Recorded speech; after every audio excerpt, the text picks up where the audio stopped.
अगर किसी औरत का इंतकाल हो जाए, अगर कोई औरत मर जाए, लेकिन मरते वक्त वह ज़ौजुहान राज़िन, उसका शौहर उससे राजी हो, उसका पति उससे राजी हो। जो औरत इस हाल में मरी हो कि मरते वक्त उसका पति उससे खुश था, मरते वक्त उसका पति उससे राजी था, दखलतिल जन्नह, तो अल्लाह ताला इस औरत को जन्नत के अंदर दाखिल करेगा।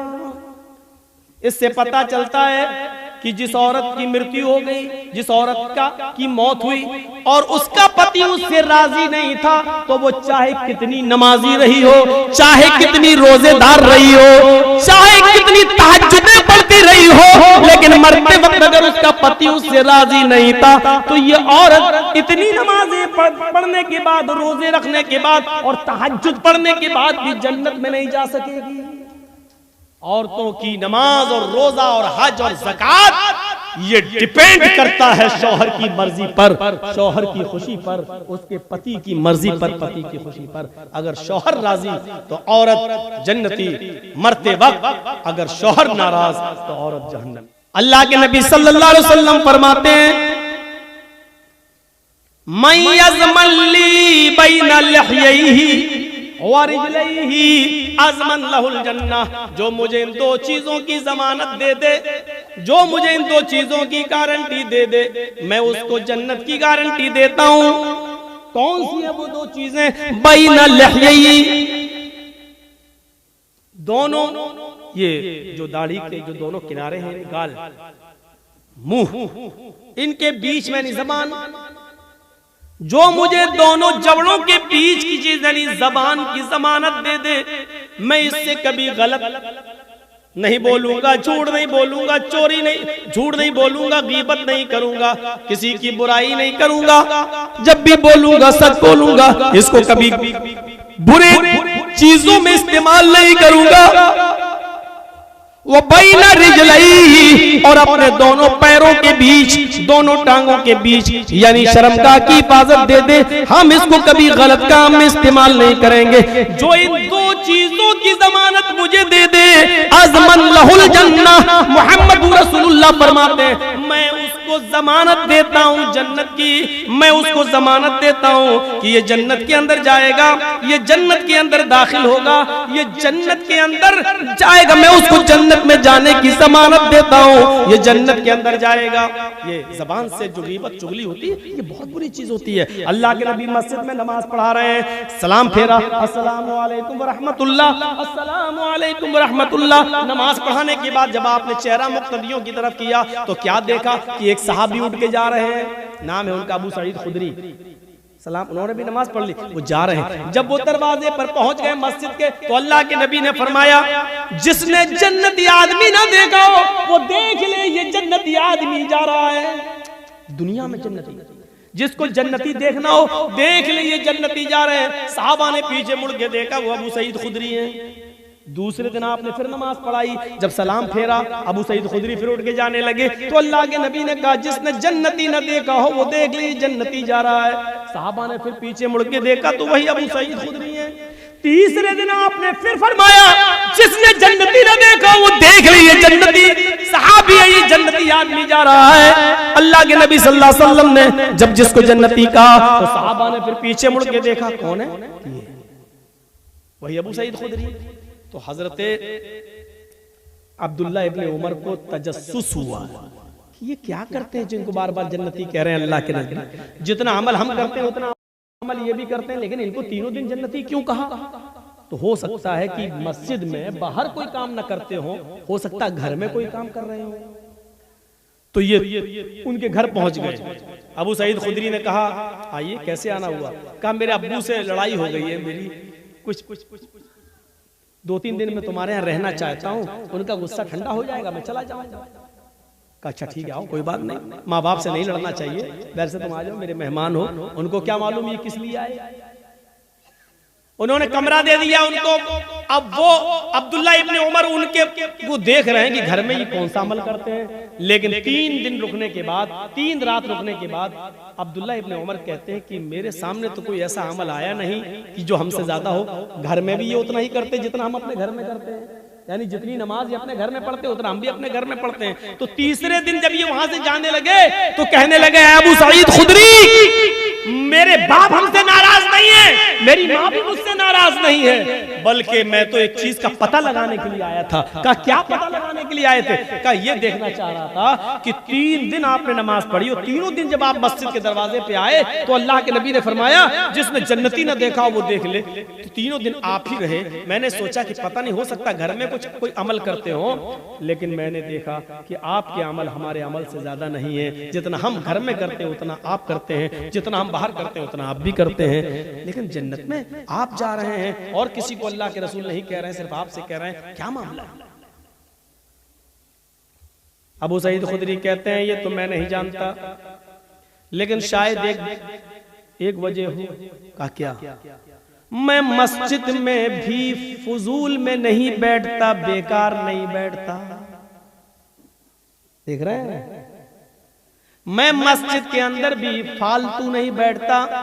जैसे ही नमाज खत्म होती है अस्सलामु अलैकुम व रहमतुल्लाह, अस्सलामु अलैकुम व रहमतुल्लाह, मैं फौरन नमाज पढ़ के, फर्ज नमाज पढ़ के घर आ जाता हूँ। सुन्नतें और नवाफिल मैं घर में पढ़ता हूँ। मेरी ये खूबी ये होगी कि अब तक जब से मैंने नमाजें पढ़ना शुरू की और इस्लाम लाया हूँ, मैंने अब तक न तो अपनी जबान से किसी की बुराई की है और ना ही मेरे कानों ने आज तक किसी की बुराई सुनी है।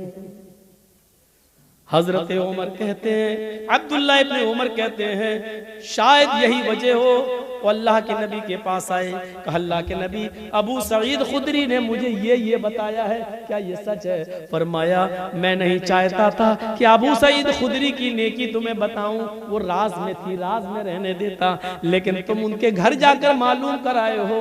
हाँ आए लोगों, उन्होंने आज तक किसी की गीबत नहीं की, उन्होंने आज तक अपनी जबान से किसी की बुराई नहीं की और आज तक उनके कानों ने किसी की बुराई नहीं सुनी है। यही नेकी है कि अल्लाह ने उनको जन्नती बना दिया और मैंने उनको जन्नती कह दिया। ये जन्नती आदमी है। इस हदीस की रोशनी में हम लोग अपना गरीबान के बटन खोल के झांकें कि कितने जन्नती हैं। अभी यहाँ से जाते जाते और घर तक पहुँचते पहुँचते भी किसी न किसी की बुराई कर ही नहीं। और इस मामले में हमारे दाएं बाएं जो बैठी हुई हैं हज्जने चौधराना, ये मोहल्ले की औरतें ना, ये उनकी ये तो अम्मा है बातों की, इनको तो अवार्ड मिलना चाहिए। एक पेड़ के नीचे 2 औरतें जोर जोर से बातें कर रही थी। अचानक एक आम ऊपर से टूटा और नीचे गिरा। एक औरत कहने लगी ये अचानक कैसे गिर गया, ये गिरा कैसे? दूसरा दूसरी औरत बोलने ही वाली थी कि इतने में आम खुद बोल पड़ा, तुम दोनों की बातें सुन सुन के हम पक गए इसलिए गिर गए। यानी औरतें इतना बोलती हैं कि आम तक उनकी बातें सुन के पक जाते हैं। ये चुप रह ही नहीं सकती है। ऐसा ट्रांजिस्टर, ऐसा रेडियो है इसका।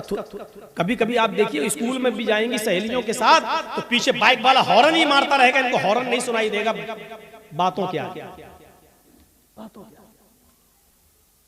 जन्नत इसीलिए फरमाया अल्लाह के नबी ने, इत्तलातु फिल जन्नती फराइतु अक्सर अहलिहाल फुकराउ। बुखारी शरीफ की हदीस, वत्तलातु फिन्नार फराइतु अक्सर अहलिहान निसाउ। अल्लाह के नबी फरमाते हैं कि मैं जब जन्नत में गया तो मैंने जन्नत में झांक कर देखा। जब मुझे मेराज हुई मैंने जन्नत में झांक कर देखा, फराइतु अक्सर अहलिहाल फुकरा, तो मैंने जन्नत के अंदर सबसे ज्यादा तादाद गरीबों की देखी, मिस्कीनों की देखी, फकीरों की देखी, यानी अमीरों को मैंने जन्नत में कम देखा। ये आज के दौलतमंद और अमीर लोगों के लिए बहुत बड़ी नसीहत है ये हदीस। अल्लाह के रसूल कह रहे हैं और इस हदीस को कोई ठुकरा नहीं सकता, बुखारी की है। फराइतु अक्सरा अहलिहाल फुकरा, जब मैंने जन्नत में झांक कर देखा तो मैंने सबसे ज्यादा जब मैंने जन्नत में झांक कर देखा तो जन्नत के अंदर सबसे ज्यादा तादाद मैंने फकीरों की देखी, गरीबों की देखी, मोहताजों की देखी, बेबस और कमजोर लोगों की देखी। गरीब आदमी को क्या हिसाब किताब देना, उसको दौलत का हिसाब देना ही नहीं है, उसके पास है ही नहीं, उसको जुल्म का हिसाब देना ही नहीं। गरीब आदमी वो दूसरे के ऊपर जुल्म कर ही नहीं सकता बेचारा, उसको किसी का, उसको नमाज का, रोजे का, बस दो ही चीजों का हिसाब देना है। ज़कात तो उसके ऊपर फर्ज थी ही नहीं बेचारे को कि ज़कात दी थी कि नहीं, उसके पास खुद ही नहीं था, वो दूसरों से खुद ज़कात लेता था, तो उसको नमाज और रोजे का हिसाब देना, बस ज़कात उसके ऊपर थी नहीं क्योंकि वो खुद गरीब है, हज उसके ऊपर था ही नहीं क्योंकि हज का पैसा ही नहीं था, वो गरीब आदमी। इसलिए फरमाया कि गरीब आदमियों को जन्नत में इसलिए देखा क्योंकि वो उनका हिसाब किताब जल्दी हो गया और वो बेचारे अपने हिसाब किताब में फंसे ही नहीं क्योंकि ज़कात उन पे थी नहीं और हज उन पे था ही नहीं, कलमा पहले से पढ़े हुए थे, नमाज और रोजे के हिसाब में कामयाब हो गए और उनको जन्नत में दाखिल कर दिया। लेकिन अमीरों को मैंने जन्नत में कम देखा क्योंकि अमीर कभी ज़कात के मामले में फंस गए, डालो जहन्नम में। हज साहिब इस्तिताअत है लेकिन हज नहीं किया, डालो जहन्नम के अंदर। बहुत बड़ा गुनाह है साहिब इस्तिताअत होकर भी हज न करना, इतना याद रखना।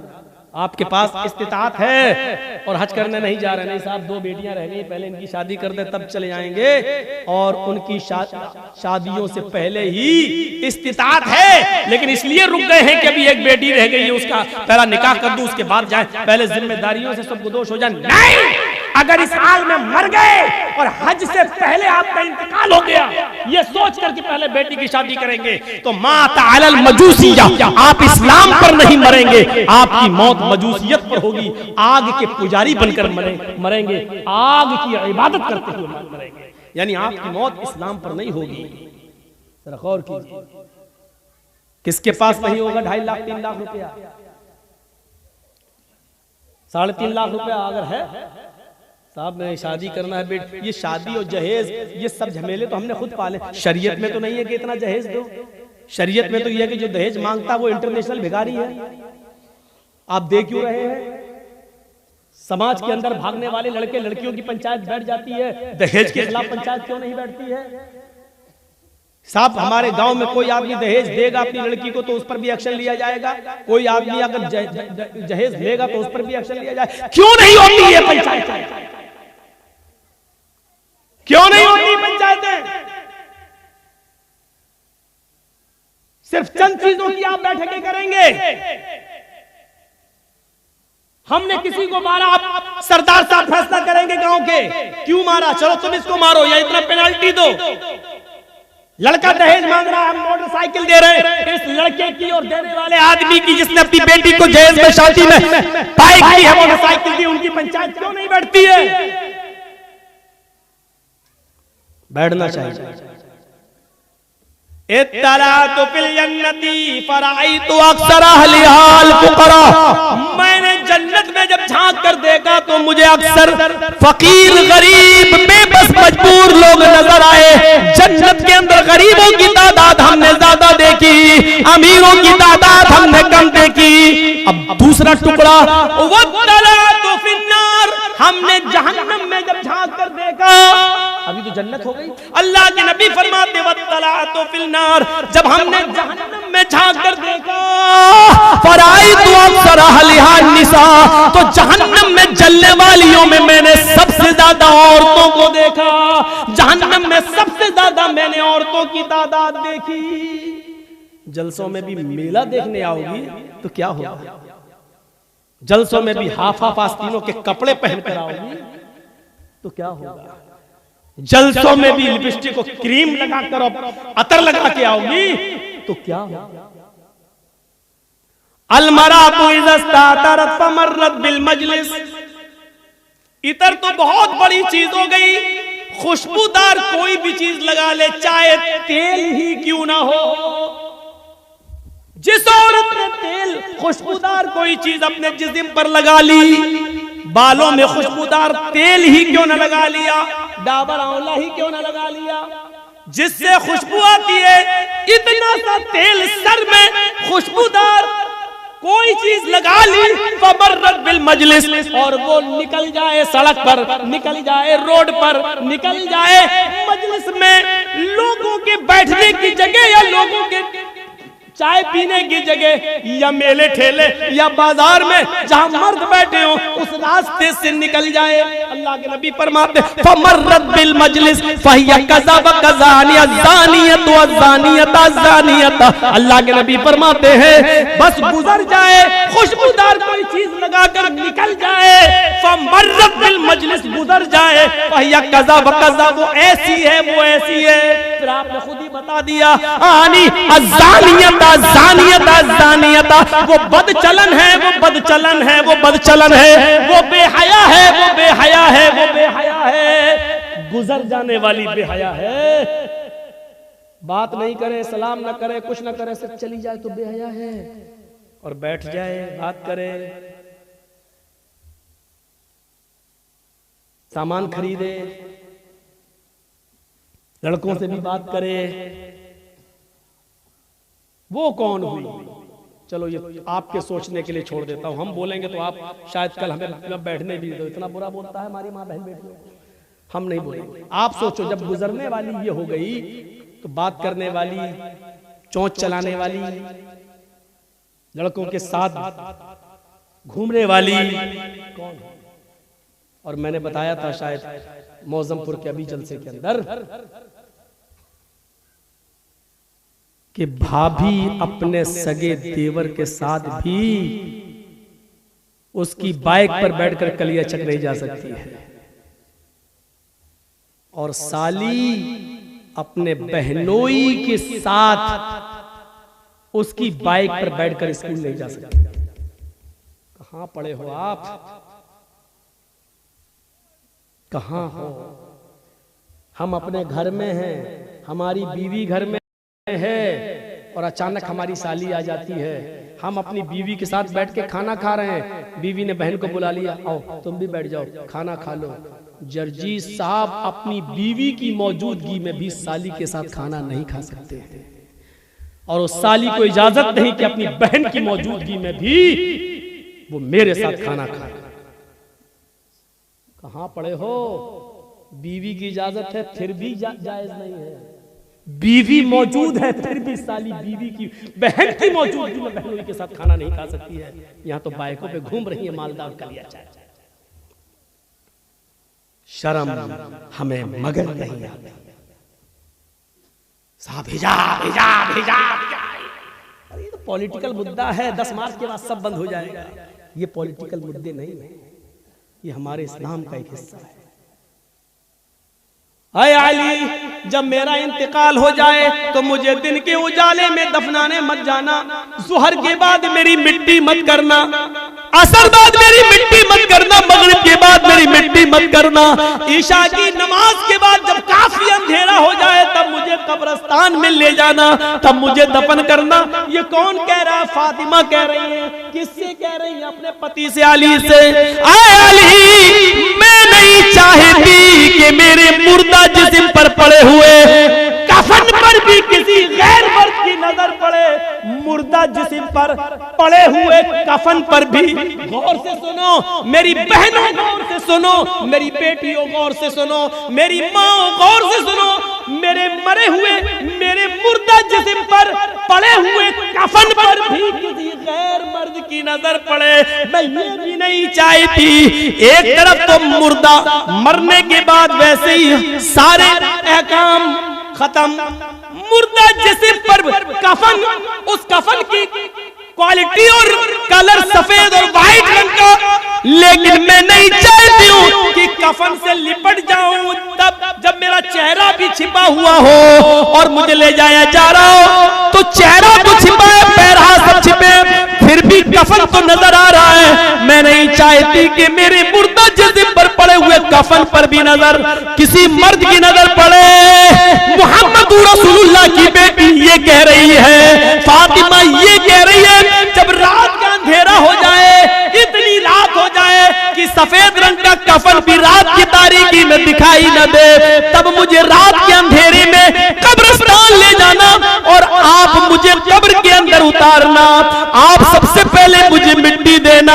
मेरे प्यारे साथियों, गौर करो, ये मसले को एक तूफान बनाया जा सकता है कि शौहर बीवी को गुस्ल दे सकती है या नहीं, बीवी मरने के बाद शौहर को गुस्ल दे सकती है या नहीं। लेकिन फातिमा कह रही है, आए अली, मेरे इंतकाल के बाद आप मेरे बदन को हाथ लगाएंगे, आप मुझे गुस्ल देंगे, मैं आपके हाथ से नहाना पसंद करूंगी, मुझे आप गुस्ल दीजिएगा।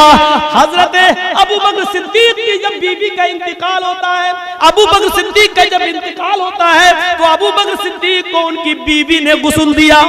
अबू बकर सिद्दीक का जब इंतकाल होता है तो उनको उनकी बीवी ने गुस्ल दिया, और फातिमा का जब इंतकाल होता है तो उनको उनके शौहर हजरत अली ने गुस्ल दिया।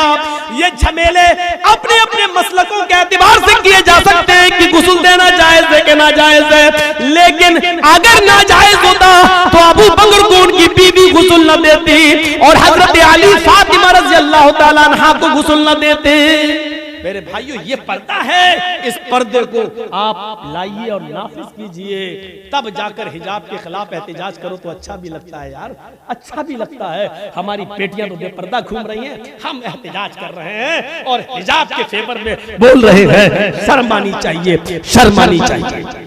ऐसे ही वो छोटे छोटे बच्चे 2 साल 3 साल 5 साल के या पैदा होते ही जो मर गए, माँ बाप को बड़ा दुख होता है। ओह, 4 लड़कियों के बाद एक बेटा मिला और वो भी 2 साल की उम्र में चला गया, 3 साल की उम्र में चला गया, 4 साल की उम्र में चला गया। कयामत के दिन जिन्होंने अपने बच्चों के इंतकाल पर सब्र किया होगा, इन्ना लिल्लाहि व इन्ना इलैहि राजिऊन, और वावेला मचाकर नहीं रोए होंगे, न मां न बाप, ऐसे बच्चे कयामत के दिन अपने माँ बाप को जन्नत में ले जाएंगे।